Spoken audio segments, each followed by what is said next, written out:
भारत में कोरोना की दूसरी लहर के दौरान पीएलए की खुराफात बढ़ गई है। इस वक्त की बड़ी खबर प्ले करें। अरुणाचल प्रदेश के पास भूटान के 8 किलोमीटर अंदर चीन ने गांव बसाया।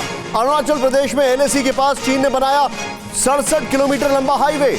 लद्दाख में चीन ने एलएसी के पास बंकर बनाए। भूटान से गांव बसाने की भी खबर आई है। सीधे राहुल जरा बिग बॉल लिख जाइए यहां पर तेजी से। हमारे पास जो इंफॉर्मेशन है इसको प्ले ऑन करें। ये जो जानकारी है और मैं इस पर एक पीएलए की खुराफात जो है, भारत सावधान, पीएलए की खुराफात, चीन की चालाकी, समदो बॉर्डर पर इंफ्रा मजबूत किया, भारत की तैयारी, सैनिकों को रिजर्व में रखा गया है। नेक्स्ट चेंज करें। यहां पर समदो बॉर्डर पर भारत की जासूसी, पीएलए के प्रशिक्षण क्षेत्रों पर हमारी नजर है। राहुल जूम इन कर करके दोनों को दिखाते रहे क्योंकि शायद दर्शकों को ना दिखाई दे। अरुणाचल प्रदेश में बॉर्डर के पास भूटान में गांव बसाया। यहां पर चीन की सैन्य गतिविधियों पर हम नजर रख रहे हैं। नेक्स्ट चेंज करें इसको जरा तेजी से। अरुणाचल प्रदेश में एलएसी के पास 67 किलोमीटर लंबा हाईवे। एलएसी पर बुनियादी ढांचे में हम सुधार कर रहे हैं। ये देखें, एलएसी पर बुनियादी ढांचे में हम सुधार कर रहे हैं।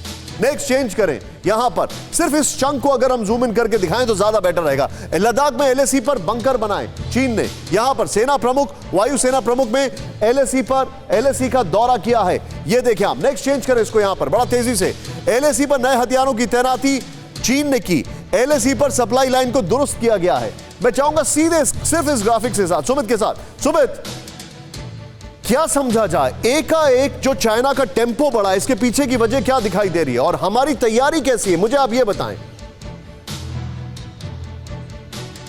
देखिए, हमारी तैयारियों की बात कर लीजिए निशांत, ना सिर्फ पिछले एक साल में यानी 2020 से 2021 की, मैं आपको पिछले 5 साल की बता सकता हूं कि स्ट्रैटेजिक रोड जो है, खासतौर पे 73 से ज्यादा स्ट्रैटेजिक रोड पे ज्यादातर काम पूरा हो चुका है। और इसके अलावा जिस टनल की हिमाचल प्रदेश में मैं आपसे बात कर रहा था कि उसके बाद 3 और टनल्स के काम को भी लगातार पूरी तरीके से बहुत तेजी से किया जा रहा है। अब इसके पीछे चीन की रणनीति क्या है? चीन को यह लगता है कि अगर भारत ने अपना इंफ्रास्ट्रक्चर को हमारे कंपैरेटिवली मैच कर लिया तो यह चीन के लिए एक बहुत बड़ा थ्रेट परसेप्शन हो जाएगा। लेकिन चीन की कोशिश ये रहती है कि अपने डोमिनेंस को या फिर अपने एग्रेशन को उसी बराबर रखे। यही वजह है कि चीन ना सिर्फ भारत के साथ लगती हुई सीमाओं में, चाहे वो नेपाल हो, चाहे भूटान हो, या फिर आप तिब्बत की बात कर लीजिए, तीनों जगह पे इंफ्रास्ट्रक्चर बहुत तेजी से बढ़ा रहा है। और चीन की कोशिश है कि नेपाल के गांव के इलाके जो हैं, जो सीमावर्ती इलाके हैं, या भूटान के जो सीमावर्ती इलाके हैं, वहां पर अपने बेसिस को एस्टेब्लिश कर दे ताकि अगर वो कुछ भी इंफ्रास्ट्रक्चर बनाए तो भारत उसका विरोध ना कर पाए।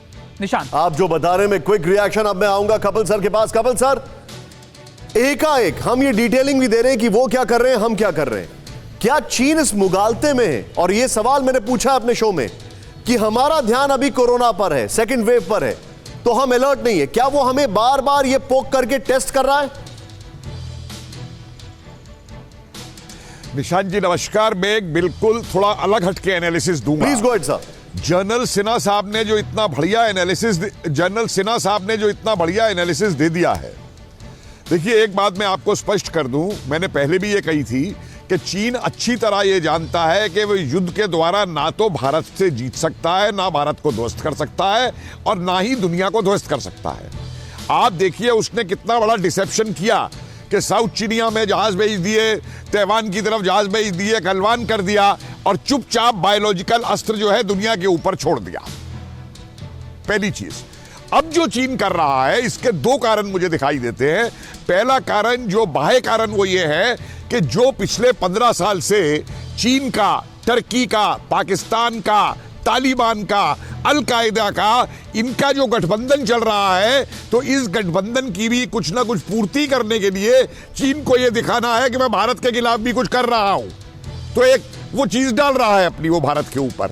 दूसरा, अब चीन में जैसे जैसे ये खबरें फैल रही हैं कि गलवान में उनके कितने मारे गए थे, क्या उनके नुकसान हुए थे, तो जो एक आंतरिक रोष चीन के अंदर फैल रहा है, उस आंतरिक रोष से भी ध्यान हटाने के लिए उसका ये ध्यान है कि मैं दिखाऊं कि मैं फिर सेना के ऊपर क्या कर रहा हूं जी। और चीन ये अच्छी तरह जानता है कि वो विश्व युद्ध नहीं जीत सकता। आपने जो पहला प्रश्न किया था कि जो अब वो उसने हमास के साथ करवाया है, या जो यूएन के अंदर हमास और टर्की और इनको दे रहा है, मेरा बार बार ये कहना है कि दुनिया के अंदर ये जिहादी और चीन का अलायंस बन चुका है। इन्होंने दुनिया के इलाके आपस में बांट लिए हैं कि कहां किसका अपना ये प्रभुत्व रखेंगे, और ये मिलके चल रहे हैं। सवाल ये उठता है कि विश्व की शक्तियां और विश्व के मल्टीनेशनल्स। क्योंकि देखिए नेपोलियन ने एक बार कहा था 1812 के करीब कि China is a sleeping dragon, don't wake her up otherwise she will shake the world. और इन पाश्चात्य की शक्तियों ने रूस के खिलाफ और यूएसएसआर को डाउन करने के लिए जो चाइना को खड़ा किया, लिबरलाइजेशन के अंदर जो ये मल्टीनेशनल वहां पहुंच गए चीप लेबर एक्सप्लॉइट करने के लिए, क्योंकि वहां तो कोई लेबर मौजूद नहीं, और इन्होंने चीन को एक आर्थिक शक्ति बना दिया।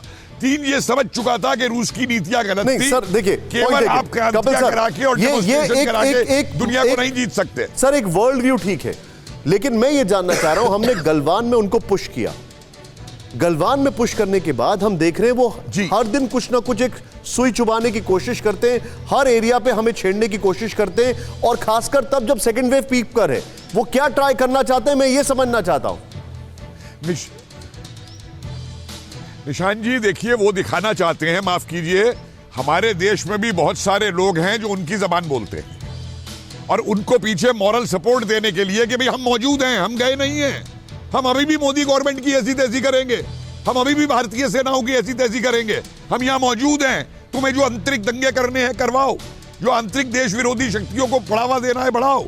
और यही नहीं, ये नीति वो इजराइल और हमास पे भी आजमा रहे हैं, ये नीति वो फ्रांस में भी अपना रहे हैं, और अभी देखना फिर अमेरिका में और इंग्लैंड के अंदर भी यही नीति फिर अपनाई जाएगी। परवाह देश की, सोमवार से शुक्रवार रात 10 बजे TV9 भारतवर्ष पर।